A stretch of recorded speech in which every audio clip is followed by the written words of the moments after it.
تماشاوانên birêz em vedigerin binpêkirinên PYD û revandina rojnamevan û siyasetmedaran vê carê mêvanê min mamoste İsmaîl Reşîd endamê Komîta Siyasî ya Partiya Yekîtî Kurdistanê Sûriyeyê. Birêz İsmaîl dem baş. Spas ji bo beşdarbûna te. Qesedê û PYD herdem Daişiyan terorîstan serbest berdide. Li hember wê yekê de siyasetmedaran, çalakvanan, rojnamevanan binçav dike û diravîne. Hûn vê yekê çawa berewar dikin xwendina we ji van kiryaran re çi ye? Teke slav ji we re û ji demaşxanê Arkê re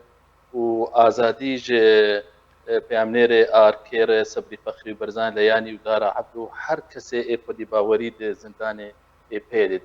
Bi rastî ev tiştekî ne gelekî ne nuhe û ne di rewşa me de rêveberîk wek AP'ye de wextêk hatiye bi yek sîstem bi yek alî ne bi îrada milletê Kurd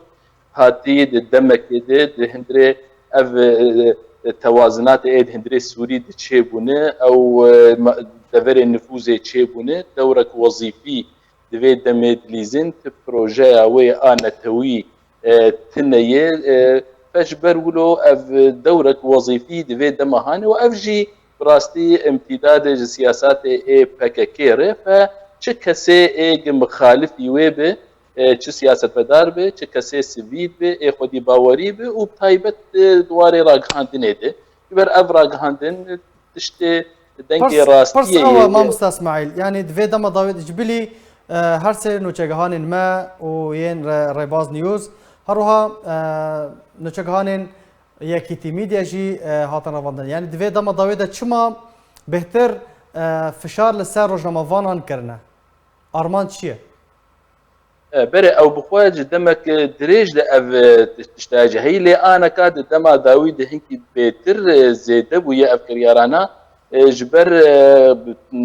taybetî piştî zindana Hesekê û ew bûyerek lê çêbûn û hatina Daeş û derketina Daeş û ew sînaryê hindirê zindanê çêbûn û revandir ev tişta ev pirsnî gelekî mezin bû fe ragihandin van tiştana digihînê raya giştî pirsina pir dike fe ew ji vê hala hanê bi rastî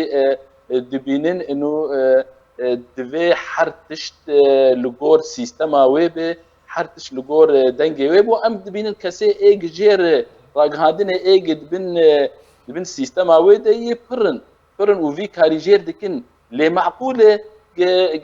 ev tiştê îro di rewşa me û Kurdistana Sûrî dibe çi revana zaroka be çi a peyamnêra be çi kesê siyasetmedar be çi dwarê jiyanê de be dwarê aborî ê zehmet be ma ev tiştana giş li ber çavin wê ragihandin van tiştana wê bigîne raya giştî ew bi rastî pir ji ragihandinê tirsin ew dibînin ev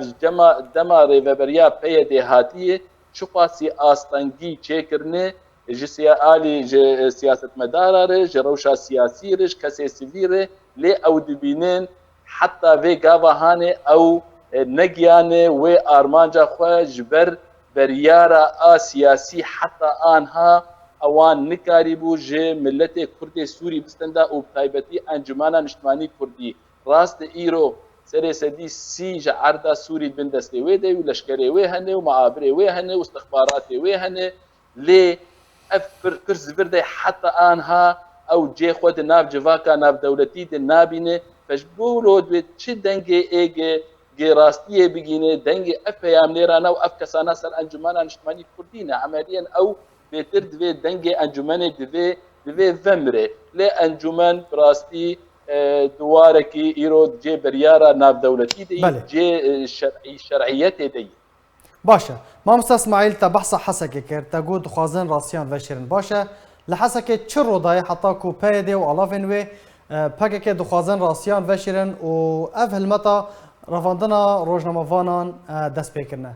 di derbarê zîndana Hesekê tu jî bixwe li Hesekê dimînî çi li wê derê rodayê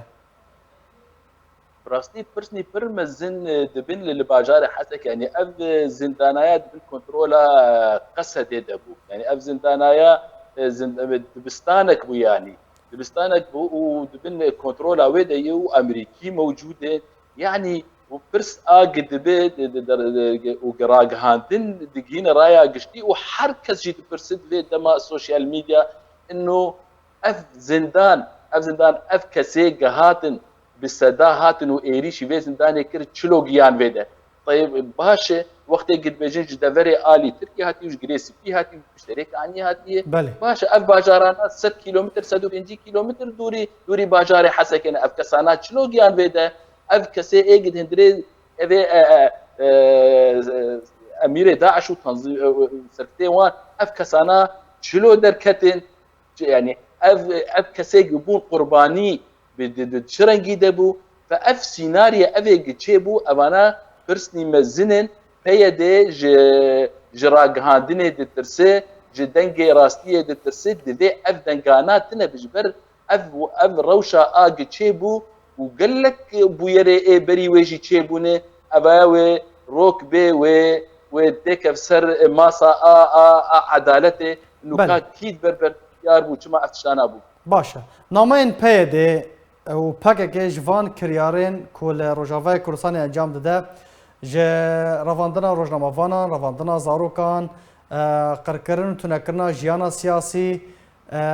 ریشن لسر نویزگهن انا کسی کو یا هری داوی لتلتمری بو نامین پیده و رفبریا و پکه چنه